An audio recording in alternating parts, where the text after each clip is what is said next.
Class 7th students. So today we start our new chapter in social science, chapter 22, Aurangzeb and the decline of the Mughal Empire. Okay, we just discussed about the Mughal Empire in our history, the Mughal Empire and the Aurangzeb, his emperor. Okay, and after this discussion we will discuss about the decline of the Mughal Empire. Okay, so as you all know that Mughal Empire is a reign of actually Mughal Empire is totally related to the reign of Muslims. Okay, as you know by his name also that Mughal means Muslims empire. All the emperors, all the kings and all the rulers belong to the Muslim culture in Mughal Empire.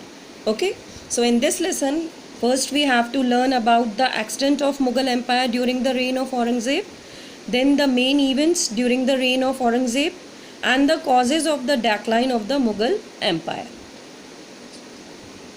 So the extent of Mughal Empire का extent जो है Mughal empire कितना बढ़ा, कहाँ कहाँ उसने प्रगति की औरंगज़ेब के शासन में, ये हम पढ़ने वाले हैं इस लेसन में। उसके साथ ही साथ जो मेन इवेंट्स, जो मेन घटनाएं हुई हैं, प्रमुख घटनाएं हुई हैं, है ना, प्रमुख बातें या कार्य हुए हैं औरंगज़ेब के शासन में मुग़ल एम्पायर में, वो हम इस लेसन में पढ़ने वाले हैं।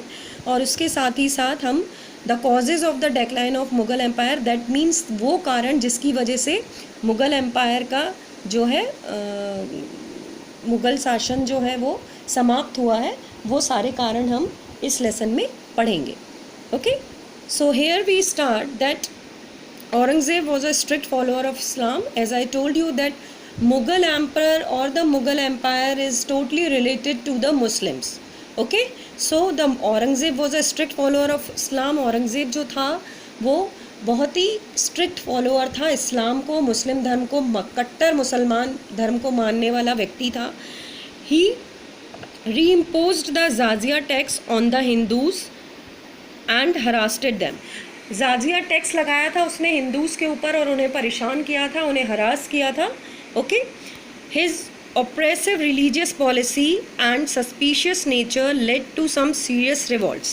उनकी जो डिफरेंट काइंड ऑफ जो टॉर्चेबल एक्चुअली कहना चाहिए पॉलिसीज़ थी, जितने भी नियम कायदे कानून थे, और जो रिलीजियस यानी धार्मिक जितनी भी पॉलिसीज़ थी, धार्मिक जो भी नियम उन्होंने बनाए हुए थे, वो बहुत ही ज़्यादा क्या थे, बदला लेने वाले थे. सीरियस रिवॉल्ट यानी हिंदुओं से एक तरह से बदला लेने वाली पॉलिसीज़ को इन्होंने, रिलीजियस पॉलिसीज़ को और अदर पॉलिसीज़ को, एडमिनिस्ट्रेटिव पॉलिसीज़ को लागू किया था अपने शासन में. Okay, and he spend most of his time suppressing the revolts due to which the administration become weak and the economic condition deteriorated.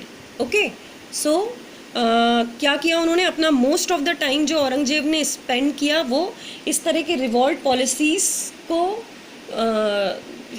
लाने में, इस तरह की रिवॉल्ट्स को लेने के लिए, हिंदुओं के विरुद्ध बदला लेने के लिए यूज़ किया. और इसी वजह से क्या था कि जो पूरी इकोनॉमिकल और एडमिनिस्ट्रेटिव कंडीशन थी मुग़ल एम्पायर की, वो डिस्ट्रक्ट होने लगी थी. Okay, now the main points और the main events of Aurangzeb reign. Aurangzeb के शासन के जो मेन इवेंट्स हैं, जो प्रमुख घटनाएं, प्रमुख कार्य हैं, वो क्या क्या हैं. So the revolt of the Bundelas, the Jats and the Satnamis. Revolt लिया गया बुंदेलाज से, जाट से और सतनामीज़ से औरंगज़ेब के रेन में. ओके, औरंगज़ेब ने क्या किया था, Champat Rai of Bundelkhand revolted against Aurangzeb. Okay, and he preferred to commit suicide than to surrender.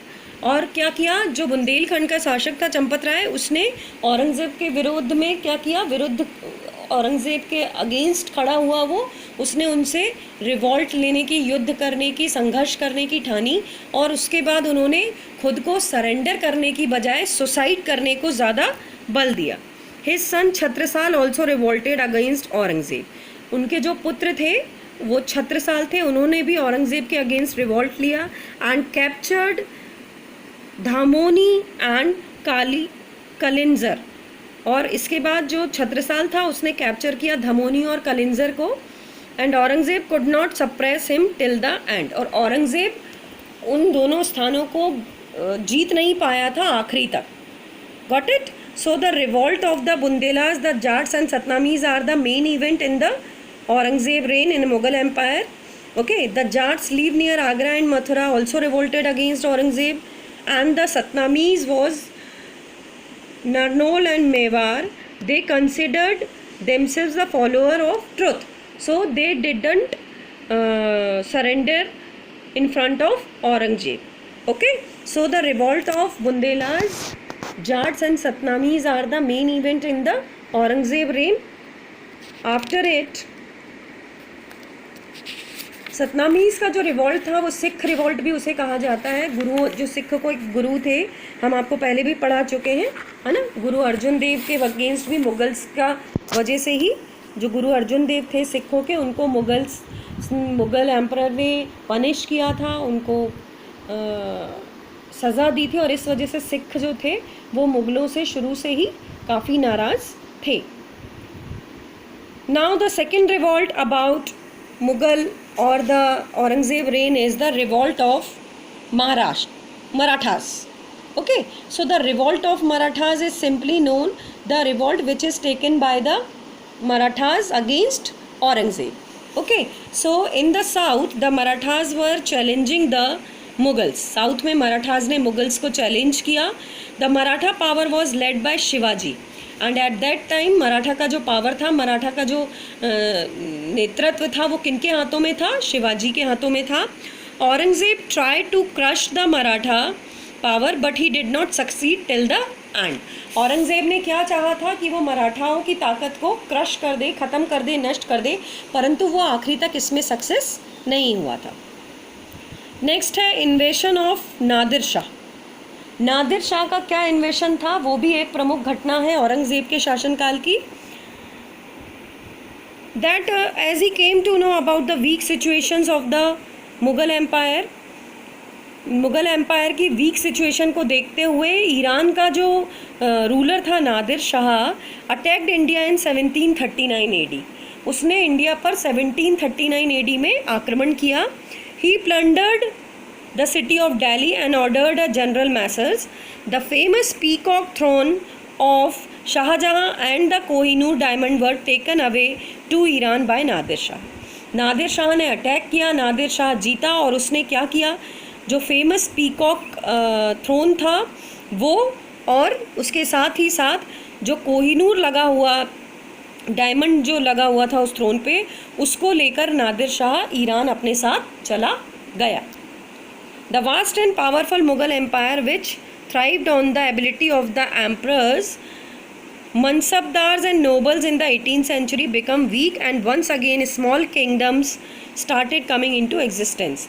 जो मनसबदार और जो नोबल्स थे मुग़ल एम्पायर के, वो continuously due to the revolt against, मतलब रिवॉल्ट लेने के कारण क्या था, इकोनॉमिकली और एडमिनिस्ट्रेटिवली वीक होते जा रहे थे, और इस वजह से जो छोटे छोटे कई राज्य थे वो अपनी जड़ मजबूत कर रहे थे.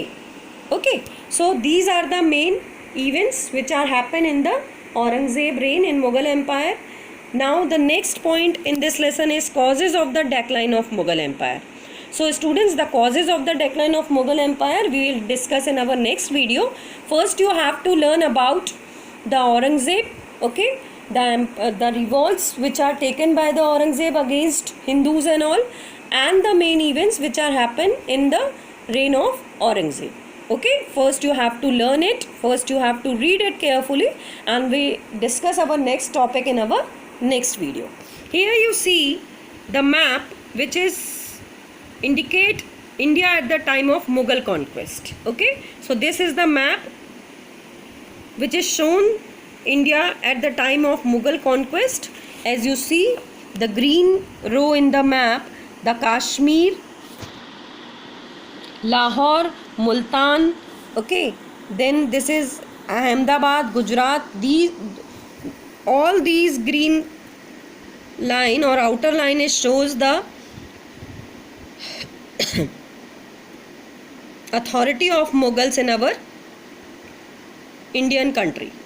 Okay, so this is the map India at the time of the Mughal conquest. At the Mughal conquest किस टाइम इंडिया के जो था वो पूरी तरह से मुग़ल शासकों से घिरा हुआ था। पूरा जो एडमिनिस्ट्रेशन है, पूरा इकोनॉमिकली जो भी कंडीशंस हैं, जो भी वर्क्स हैं, वो मुगल्स के थ्रू ही किए जा रहे थे। Okay, so you have to carefully see this map also, okay, and draw it in your notebook.